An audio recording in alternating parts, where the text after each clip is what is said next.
السلام عليكم وتحية كبيرة للجميع. الميركاتو الشتوي في العالم بدأ إلا في المغرب.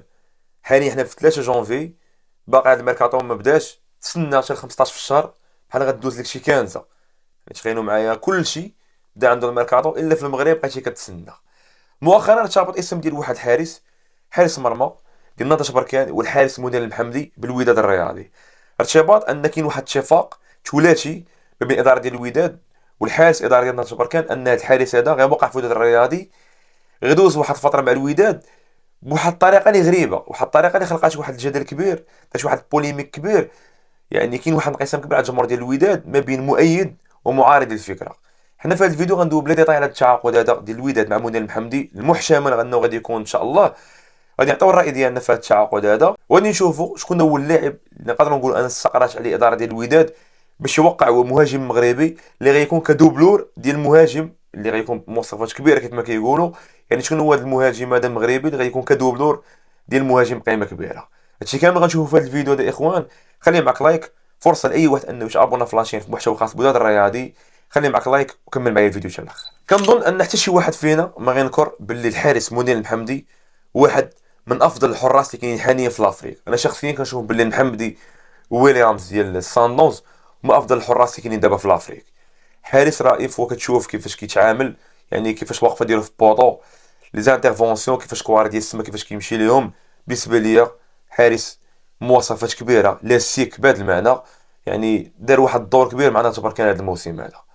هذا الحارس هذا بالنسبه ليا اللي نقدر انني نتحمل مسؤوليه، نقدر نقول لكم من احسن الصفقات اللي داروا هذا الموسم هذا. نقدر نقول لكم باللي من احسن الصفقات اللي داروا في السنوات الاخيره، يعني من احسن 10 الصفقات اللي داروا في السنوات الاخيره هو منير المحمدي. حارس اللي تحصل على الجائزه ديال زامورا موسم 2019 2020 في الدوري الاسباني الدرجه الثانيه. مواصفات كبيره، لولا تالق الحارس ياسين بونو اللي وصل لمستويات كبيره، يعني ما كانش واحد غادي يحيد الرسميه ديال منير المحمدي يعني في حراسه ديال المنتخب الوطني المغربي. يعني التالق ديال بونو يعني كان استثنائي، داكشي علاش محمدي ما بقاش في الحراسه كرسمي. حاليا تاكد رسميا ان منير المحمدي هذا الحارس هذا انه غيوقع في الوداد الرياضي. غادي يدوز واحد الفتره ديال اعاره استثنائيه، غيدوز مع الوداد الرياضي اللي خلقات واحد الانقسام كبير على الجمهور ديال الوداد. خلقات واحد الانقسام كبير، يعني كاين اللي قال بان هذا التعاقد ديال منير المحمدي مع الوداد يعني انه كتبين ان الرئيس ما عندوش واحد رؤيه مستقبليه مشروع ديال الوداد الرياضي. كتبين ان بحال باغي يقسم اسمه ديال الوداد الرياضي. يعني كاين بزاف ديال التساؤلات حول هذا التعاقد هذا. كيف ما قلت لكم الاخوان، المحمدي عنده اتفاق نهائي باش يكون هو الحارس ديال الوداد الرياضي في الفتره ديال المونديال. يعني ديك الفتره ديال المونديال غيجي غيحبسها مع الوداد الرياضي. هادشي تاكد في الاجتماع اللي كان البارح ديال الرئيس مع المخالطين، اللي قال بلي كاين واحد الاتفاق مع منير المحمدي، يعني اتفاق ثلاثي يعني تم الاداره ديال نهضه بركان ان المحمدي غتكون واحد الاعاره استثنائيه غيجي غيحبس معاك غير الفتره ديال المونديال وغيرجع بحالو الفرقه ديالو. هنا كاينين بزاف ديال التساؤلات. اغلبيه قالت لك واش التعاقد هذا في مصلحه الوداد؟ يعني حتى شي واحد ما غينكر الاداء ديالو. شخصيا باغي المحمدي يكون في الوداد الرياضي، ولكن ماشي بهذه الطريقه.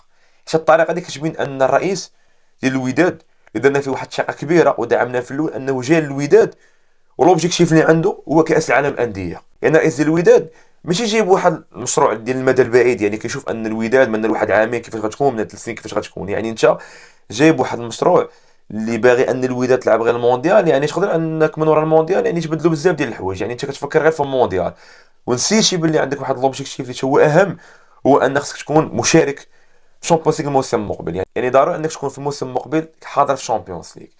هنا كيفاش غادي هاد الحارس ديال الوداد الرياضي كيفاش غادي يكمل معك هاد الموسم هذا وهو عارف ان في المونديال ما غاديش يكون؟ يعني تخيلوا معايا الاخوان، انت كتحبس في الوداد ديجا عارف باللي فاش يوصل المونديال ما غاتكونش رسمي في الحراسه. يعني غيجي واحد كارديان واحد اخر اللي غيكون هو رسمي في بلاصتك. كيفاش غدوز هاد المرحله ديال بقات ديال لافاز ديال الروتور؟ كيفاش غيكون داك المورال؟ يعني هادشي كيبان لي انا تخربيق. كيبان لي ان الرئيس يعني كيدير قرارات عشوائيه، قرارات اللي من راسو، انك تجيب واحد الحارس غيدوز معك واحد الفتره ورجع. مزيان يكون معاك، ولكن ماشي يكون معاك واحد الفتره يعني ديال شهر ورجع فرقه ديالو. يعني شنو غنستافدوا حنايا؟ يعني يدوز معنا ديك الفتره ديال المونديال صافي. يعني المونديال يعني الا كنتي فيه يعني غتحاول انك دير واحد الباركور مزيان، حيت صعيب انك تقول لي انا اللي في المونديال انا اللي غادي باش ندي لاكوب. يعني هي راه المشاركه كتبقى، الا كانت المشاركه انك تفوت لافاز ديال لي بول كيبقى شرف كبير، ولكن باش تقول لي انك غتجيب واحد الحارس ان باش يدوز معك فتره ديال المونديال ويرجع الفرقه ديالو، هنا كيبان لي تخربيق، كيبان لي انك مكاينش واحد النظره استباقيه للمستقبل. يعني تخربيق، يعني انت مفوكسي واحد الحاجه اللي انا كيبان لي صراحه عشوائيه. وبالنسبه ليا غنتفق مع بزاف اللي قالوا هذا الشيء، راه بحال غتقزم اسم النادي. يعني علاش؟ غناخد هاد القرارات هادو اللي ما لها حتى شي معنى. هي التعاقد ديال الوداد مع المحمدي في الفتره ديال المونديال عنده ايجابيات ديالو وعنده سلبيات ديالو، ولكن عنده السلبيات اكثر من الايجابيات. راه من الايجابيات ديالو انك انت غيكون عندك واحد الحارس مزيان بديك التظاهر، يعني مامن واحد الحاجه، يعني عندك واحد الكارديان اللي بمستوى مزيان، ها متفقين عليها. ولكن حنا وداديين راه ماشي كنشوفو غير في المونديال. يعني انا كودادي يعني باغي بطوله، باغي كاس العرش، يعني باغي نرجع للشامبيونز ليغ، يعني باغي نشوف بزاف ديال الحوايج نلعب فيها. يعني ممكن ان يكون السوبر افريقيا الموسم المقبل. يعني انا كودادي يعني ما كنشوفش في حاجه واحده، يعني باغي الوداد يكون واحد الاستقرار. يعني السلبيات كثيره الاخوان، واول حاجه ما يكونش عندك واحد الاستقرار ديال حارس مرمى. يعني هاد لافاز ديالو شو غدوزها بواحد الحارس كيف ما كان، يعني عارف انه ما غيكونش معك في المونديال، يعني ما يكونش بواحد المورال اللي مزيان، يعني واضحه وباينه. يعني غيتهرسوا بزاف ديال الحوايج. يعني بينتي لينا ايش منا انك انت الغايه ديالك هي ديك لا بارتيسيباسيون في المونديال، هادشي اللي باغي. يعني ما عندكش واحد الهدف انك تقوي الفرقه، ترونفورسا الفرقه بديرو كرياتموني مزيانين. وبالنسبه لي هذه غير سكاته. علاش؟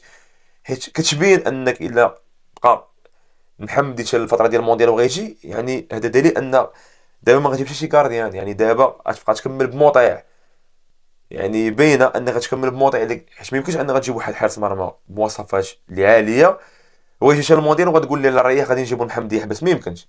يعني انت كتبين لنا بانك انت غتكمل بمطيع، وعارف ان الوداد دابا حاليا هذا مطلب جماهير، ان الوداد باغا واحد حارس مرمى بمواصفات عاليه. يعني علاش انا ما غنجيبش دابا واحد حارس مرمى مزيان دابا؟ يعني يجيب واحد الحارس اللي مواصفات عاليه، يجي للوداد يكمل معايا لافاز ديال الرسول، يلعب معايا مونديال، يعني نسيني معاه واحد كونطرا القليله ديال انني نسيني معاه كونطرا ديال عام ونص، يعني كمل معايا نصف ديال الموسم، والعام الجاي ان شاء الله يكون معايا. علاش انا غنمشي نجيب واحد الحارس غيدوز معايا فتره ديال صغيره ديال المونديال ويرجع الفرقه ديالو؟ انا بالنسبه لي ما متفقش. غنتفق حاجه وحده، الا كان غيجي المحمدي الوداد الرياضي، يعني على الاقل كونطرا ديال 6 موا، على الاقل 6 موا غيكون معاك، نتفق ان يكون معاك المحمدي. اما باش غتجيب المحمدي شهر ويرجع الفرقه ديالو، كنظن باللي ماشي في صالح الوداد الرياضي. وكاع الا كان ديك الفتره ديال الاعاره الاستثنائيه انك تجيب واحد اللعابه اللي لعبوا معك فتره ويرجعوا، يعني نحاول انني نشوف لي باز ديال الفرقه، انني نجيب حارس مزيان دابا، ولكن حتى الفتره ديال الاعاره الاستثنائيه ونجيب واحد جوج ديال اللعابه ولا ثلاثه يكونوا لعابه اللي كويريه، اللي شي لعابه اللي بحال نجيب مثلا سفيان بوفال وناحي، يعني يجي يلعب معايا ديك الفتره ويرجع في حاله. اما دابا حنا عندنا خلل في حارس المرمى، يعني لازم يكون حارس مرمى بقيمه الوداد. اما اللي كان غيجي محمدي بهذه الطريقه هذه، كوجهه نظر ديالي كنشوف باللي غير مناسبه. يعني يجيب محمدي مزيان، حارس بمواصفات كبيره، ونتمنى يكون في الوداد الرياضي، ولكن ماشي بهذه الطريقه هذه. انا كيف ما قلت لكم الاخوان قبل، ما بقاش ندوي على شي لعاب مزيان يجي الوداد حيت هو مزيان غيعطيه نقولوا عليه مزيان، ولا حيت شحال من لاعب كيكون مزيان كيجي ما كيدير والو، والعكس شحال من لاعب كيكون ناقص كيجي يعني كيعطيه واحد الاضافه. والدليل ان مبانزا واحد المهاجم اللي كاع ما كانش عليه الانظار. يعني الوداد كاع ما كانوا، يعني جا هو الاخر في الميركاتو سينا، شفنا الاداء ديالو كيفاش كان. يعني اللعابه اللي ما كيكونوش عليهم انظار ولا كيصدقوا في الوداد الرياضي. الشيء مع اللي كان البارح اللي تاكد فيه ان حسن بن مع الطاقم التقني يولوا من مكلفين على الانتدابات.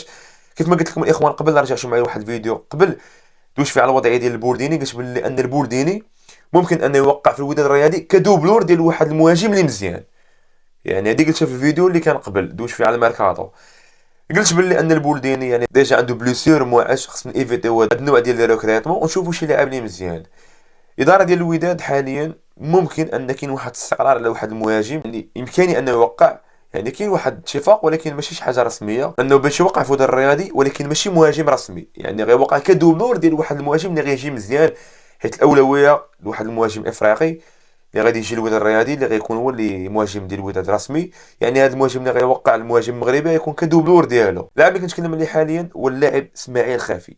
هذا اللاعب هذا كيلعب في قادسيه الكويتي، لاعب اللي كان الموسم الماضي في اتحاد طنجه، ماركا 13 بيت في 28 ماتش. هذا اللاعب الاخوان نعطيكم الراي ديالي، يعني راي ديالي لاعب عادي، يعني ماشي شي مهاجم اللي مستوى كبير. انت مقبل على المونديال يعني خصك مهاجمين بمستوى كبير، ولكن ما غنحكمش، حيت هذا المهاجم هذا يقدر يجي يعطيك اضافه. حيت جانيون كنا كنقولوا غادي يجي غيتورخا وغيماركي بزاف وغيدير الساعه جا لا ما كتهاش الماتشات الرابعه وهو ريح. واللي جا شاف قبل راه انا شخصيا قلت لكم باللي غادي يكون من المهاجمين اللي غادي يقدروا ان يماركيو بزاف ديال البيوت. صح ما عطاش، قال لك مشكل انه متاقلمش مع الاجواء، ولا جينا نرجعوا الكارير ديالو لعب في الميلان، لعب في رين، لعب في الدوري التركي، لعب في فرق اللي مستوى مزيان. يعني اسماعيل الخافي هو اللاعب اللي دابا كما كنقولوا مركز عليه الاداره كدوبلور ديال المهاجم، كنأكد ماشي مهاجم رسمي. نقدر نتفق انه ولا جا كدوبلور، ولكن ماشي يجي ويدوز واحد الوقيته ونقولوا ما لقيناش تسعود وغنبداو نلعبوا باسماعيل الخافي وتسعود.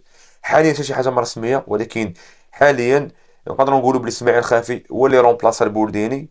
يعني اسماعيل خافي بنسبه كبيره انه يقدر يوقع في الوداد الرياضي كدوبلور ديال المهاجم القيمه ديال نادي الوداد الرياضي كيف ما كيقولوا مسؤولين ديال الوداد الرياضي. نتمنوا خير، نتمنوا ان الامور تمشي مزيانه، وعاش الوداد الرياضي.